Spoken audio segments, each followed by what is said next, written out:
एक बड़ी खबर, बिल्किस बानो केस में सुप्रीम कोर्ट का फैसला आया है। दोषियों की रिहाई का आदेश सुप्रीम कोर्ट ने निरस्त कर दिया है। ये बड़ी खबर इस वक्त की, और दोषियों की रिहाई का आदेश निरस्त करने की खबर है। सुप्रीम कोर्ट का फैसला आ गया है। बिल्किस बानो प्रकरण में जो याचिकाएं थी उस पर सुनवाई करते हुए सुप्रीम कोर्ट ने एक बड़ा और बहुत ही महत्वपूर्ण फैसला दिया है और कहा है कि रिहाई का आदेश गलत था, उसको निरस्त कर दिया है।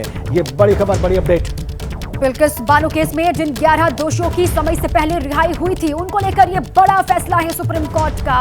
और निपुण सहगल हमारे साथ ही जुड़ चुके हैं अधिक जानकारियों के साथ। निपुण, और क्या कुछ कहा, यह बड़ा फैसला है सुप्रीम कोर्ट की तरफ से कि कहा गया कि दोषियों की रिहाई निरस्त हो, और क्या डिटेल्स है? बिल्कुल सुप्रीम कोर्ट ने रिहाई का आदेश निरस्त कर दिया है और सुप्रीम कोर्ट ने बिल्कुल साफ किया है कि महाराष्ट्र सरकार को ही फैसला लेना चाहिए था इस मामले में, क्योंकि जो मुकदमा चला था वो महाराष्ट्र में चला था, मुंबई में चला था।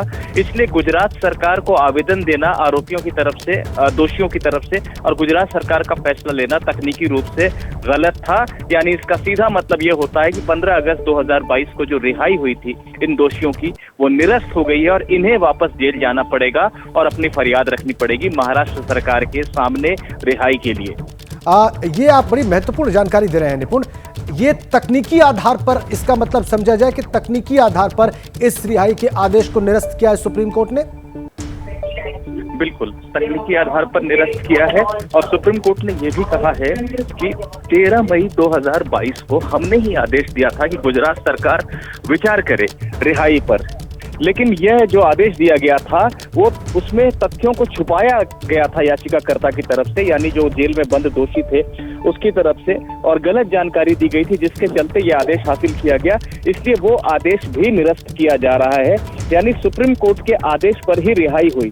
ये जो दलील दे रहे थे दोषी और गुजरात सरकार, उस आदेश को भी सुप्रीम कोर्ट ने निरस्त कर दिया है और कहा है कि जब मुकदमा चला महाराष्ट्र में तो रिहाई का फैसला गुजरात सरकार ले, ये उचित नहीं है।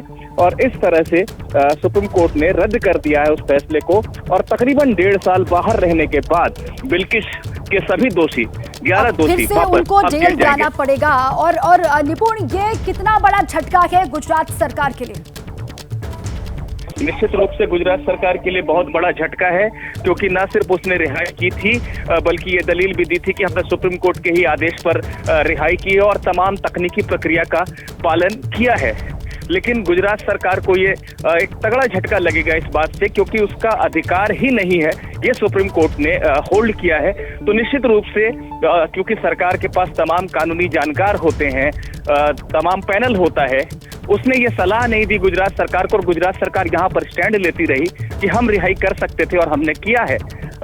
ये भी सुप्रीम कोर्ट ने गलत करार दिया है। आज हमारे सहयोगी आशीष कुमार सिंह भी हमारे साथ जुड़ गए हैं। आशीष, बहुत पॉलिटिक्स हुई थी इस पर, बहुत राजनीतिक बयान सामने आए थे जब रिहाई का यह आदेश दिया गया था, हमें अच्छी तरह से याद है।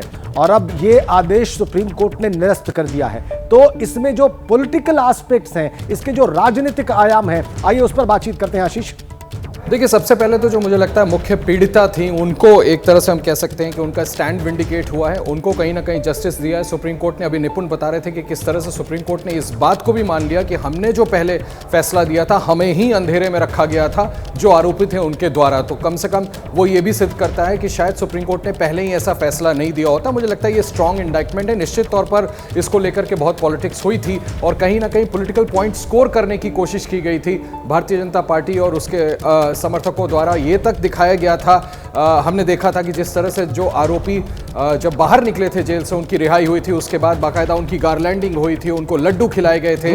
तमाम दूसरी पार्टीज ने उस पर सिवियर ऑब्जेक्शंस रेज किए थे और आज मुझे लगता है कि एक तरह से जस्टिस हुआ इस मामले में। और इसको दोबारा से सुनने के बाद सुप्रीम कोर्ट ने यह पाया है कि शायद वो निर्णय ठीक नहीं था। हालांकि आप बिल्कुल ठीक निपुण से आर्ग्यूमेंट कर रहे थे अभी कि कुछ टेक्निकल ग्राउंड्स थे जिसके आधार पर उन्होंने कहा है सुप्रीम कोर्ट ने कि जिस राज्य में सजा मिली थी आपको वहीं की राय लेनी चाहिए थी, वहीं की अदालत को पहले यह तय करना चाहिए था कि ऐसा हो सकता है कि नहीं, बाहर की अदालत इस तरह का फैसला सुना सकती है कि नहीं। बहरहाल मैं फिर से दोहराऊंगा कि सबसे बड़ा जो सबसे पीड़िता थी, जिसको ये झेलना पड़ा था, जिसके खिलाफ ये क्राइम हुआ था, मुझे लगता है सबसे बड़ा जस्टिस आज उसके साथ हुआ है।